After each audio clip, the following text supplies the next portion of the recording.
Kuna time ulitangaza kwamba actually ilikuwa ni mwezi wa pili ungetoa album ya Bongo Flava, lakini ndoto yako nyingine ilikuwa ni kufanya show kubwa ambayo ungefanya na wasanii ambao umeweza kuwepo nao kwenye label, wengine ambao umewatoa, umewapa nafasi, lakini pia pamoja na wasanii wao ambao wao pia wamekuwa wakiwamiliki. Yani ni kama Diamond na wanae na wajukuu zake pamoja na marafiki zake.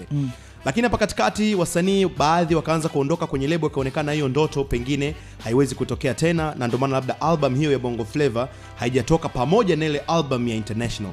Mipango hizi album iko vipi, na hiyo ndoto bado itaendelea kuwepo ya kuja kufanya show ya Diamond wanae pamoja na wajukuu zake? Album kwanza, mimi kweli kipindi hichi sitaka kutoa album. Nifikia kutoa album, lakini naona kama nataji niweke ngoma moja moja niziwekee nguvu kubwa. Hizi plug zifike napotaka.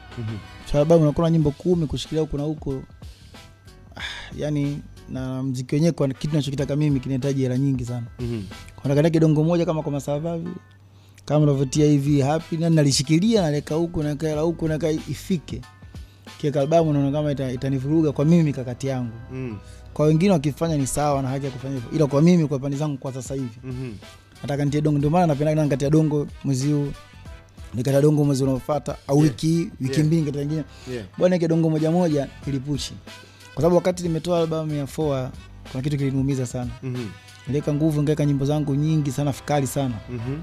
Alafu zile nyimbo zilifanya vizuri, zilipendwa nini, lakini yani nyimbo zinavyokuwa nyingi zinasuguana, yani kuna namna nyimbo itapendwa, itafanya vizuri, itaenda ilifanya vizuri for kila sehemu, lakini nikitia dongo moja moja na liekea nguvu, mimi mwenyewe nasikia raha zaidi.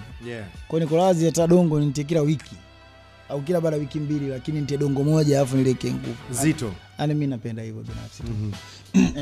Kwa hiyo na kufanya show kila kitu inawezekana. Sasa unajua show ile unafanya, unawashirikisha watu wengine waliokuepo na wasiokuepo. Sasa hapo ni management team, na wao wenyewe kuelewana, washakuwa wengine na management zao na timu zao. Lazima kuzungumza nao vizuri, kuelewa, kufikiria vyema, na kuwa positive. Kwa positive utafanya.